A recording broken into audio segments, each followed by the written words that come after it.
let's have a look at the order. Here, I'm defining my constant and my variable before I use it, right? I define current result right at the top of the script file, and then here's the first time where I try to use it because I try to assign a new value to it, and then I also use it down there when I forward it or when I pass the value that's stored inside of it to output result. Now our code would break if I would move that all the way to the bottom of the script. So if I declare my variable here. Now if we reload this page, you see 0 everywhere, and if you open the developer tools again, in the console you'll see an error, cannot access current result before initialization. Now this error message which the browser throws at us is pretty clear. We're trying to use it here, and actually the error message even gives us the line number of where this error occurred. It's this number you see here, 8.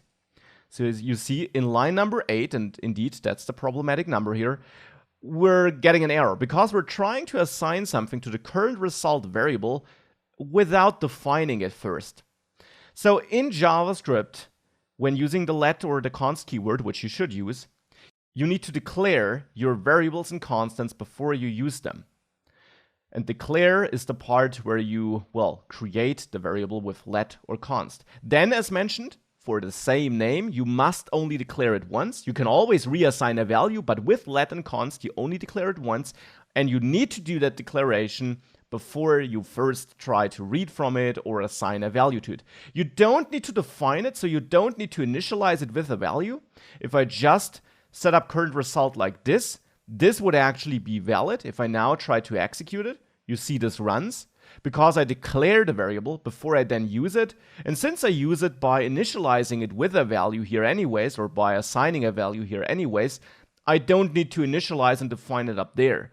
So doing this up here is totally optional. We don't really need to do that because I'm assigning a value down there anyways, but you need to declare it with the let keyword.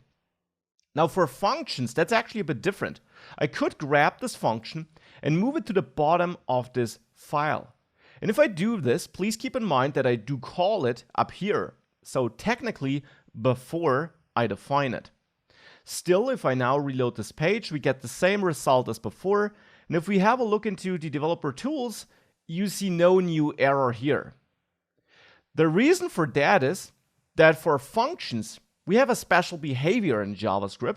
What JavaScript actually does, or what the browser actually does, is that when it loads your script, it runs through it from top to bottom, it parses the entire script, and actually it doesn't execute it right away. Instead, it just reads it from top to bottom, and will take any functions it finds in there and automatically pull them to the top and be aware of them, so to say. So it automatically registers all functions before it then really executes your script. And that's just a special behavior JavaScript has there.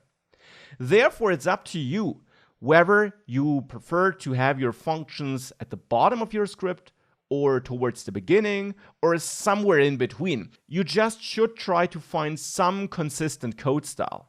Now, I personally like to have my functions towards the beginning of the file in most cases, because I think if you then read the file as a developer, you kind of see what's in there, and if you then later see that I call add, you recall that you did see that function definition above, and you don't need to scroll to the bottom of the file to find it.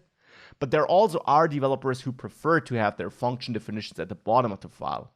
And ultimately, there is no wrong or right, it's up to you, but you should find one approach and then kind of stick to it for this program you're writing. Of course, you can switch anytime in new applications you're creating or refactor your existing code and move your functions to the bottom or to the top if you kind of decide to go the opposite direction whilst in the project. Here, again, I'll have it towards the beginning, but this is up to you. Let me also reformat that, which I did with the auto formatting functionality I showed you in the first course module.